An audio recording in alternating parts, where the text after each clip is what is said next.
Okay, good morning everybody from Sierra Leone. Here we are on a warming morning on a Wednesday at our Oaks Junior Secondary School. You can see the logo at the back there. First started in 2013, but this new complex here is 2019. If you look at the building from the left, we have all of these classrooms that come around, including girls' toilets, boys' toilets, janitor's room, option room, and all of the rooms all the way down to the corner. We have 6 classrooms, 45 children in a class, so if my maths is up to anything, it's 260 kids, 270 kids. 270 kids being taught really well with really good results. We are the best school in our location for results. It's something that's tried and tested, and we're improving all the time. It's unusual in Africa, and it's unusual to demonstrate it back in the UK, but this works because of a lot of dedication of a very small team of people in England. My request as part of this small film is to try to get some sponsors to come on board and help us. We generally speaking raise £30,000 a year in the UK, and our outgoings perhaps are 10,000, 20,000 a year, and the community perhaps pay almost half. So it's a subsidy really. So we are in a positive balance of about 10,000 a year. We've been collecting this money for a long time now, and we have got enough now to build onto our school down here and create a senior secondary school. You can see over here we have had sponsors in the past.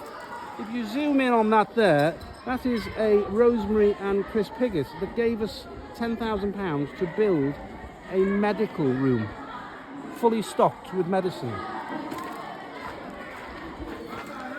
Mary James from the Catholic Church, who gave us £10,000 bequest to build a classroom.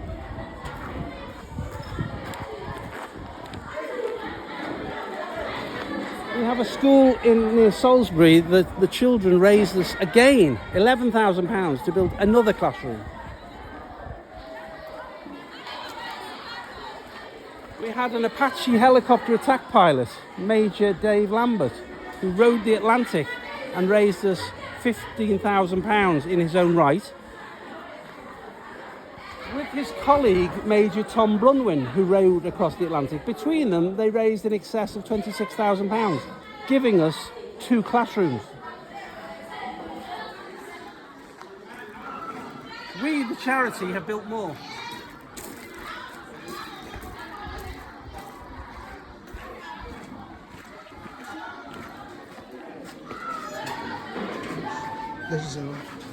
We built the restrooms for the girls.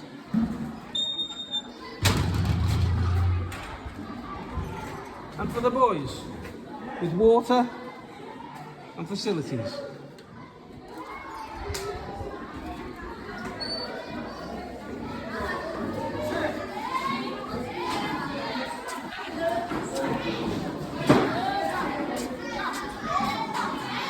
We have classrooms that are big enough for 45 children.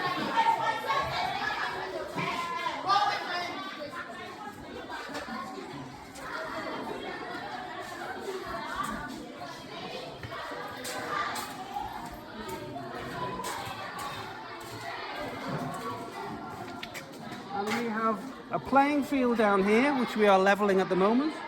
We have a further playing field at the top.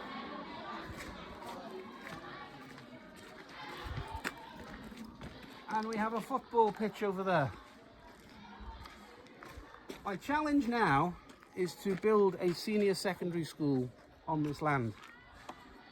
We want to have a staff room and an option room, of which we will convert existing. This room here, which is existing, we will convert into a new block of girls and boys toilets and a computer suite.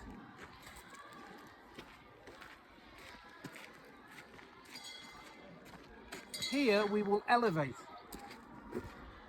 We will elevate the building to be higher to make a laboratory. The laboratory will be 11 meters long. We will have a chemistry preparation room, and we will have a physics and biology preparation room, cupboard area for the technician. And we will have a room that is about 9 meters by 9 meters as the laboratory for the students, where we need desks, tables, cupboards for the storage of a fully kitted laboratory. We have the funds to build these rooms. We do not have the funds to stock the laboratory. We do not have funds to fill the computer suite with computers. And we do not have the funds to have solar power, because there is no mains electricity. You will see in the distance there is a mains pole and mains wire, but the electricity is sporadic. Perhaps it comes on for 2 days a week, and we don't know what hours they will come on. So we cannot have a functioning computer suite and laboratory without electricity. Hence, we need solar. So we need the panels and the diverter and all of the wiring and the converter to electricity. I have an estimate for the solar. I am putting together an estimate for a laboratory, and we need donations of computers for as many as, let us say, 24 children. So I urge any donors out there, any supporters out there, have a look at our website, www.oaks/sl.org. Have a look at our website. There's so much information there.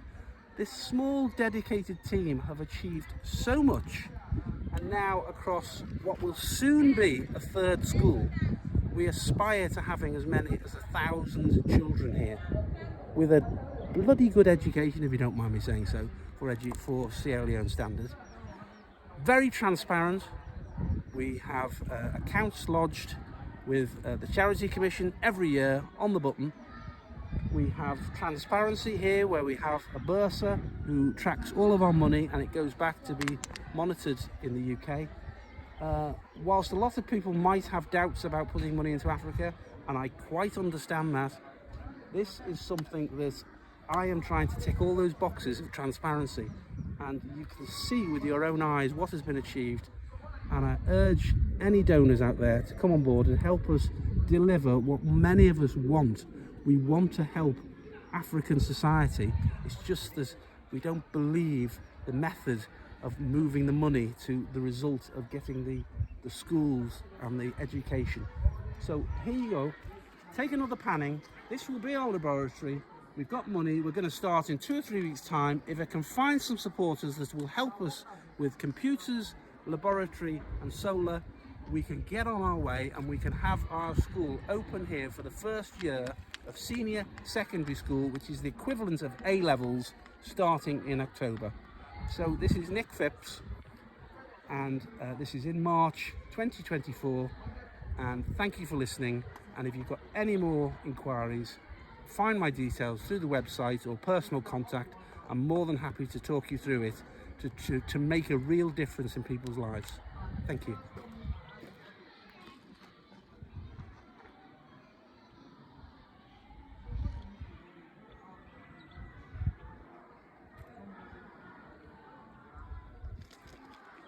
Further, I will take you to the swamp.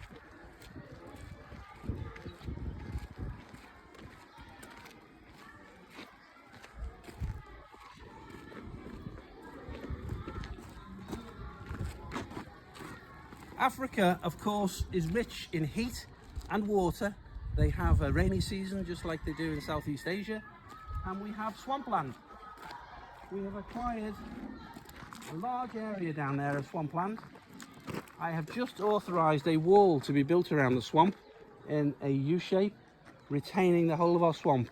You can see the taller, lower green grasses, which are cassava, which are growing nicely. I've authorised money to get rid of a few trees, and in a couple of months' time, when the rainy season starts, they will be planting rice, and we will have a rice harvest.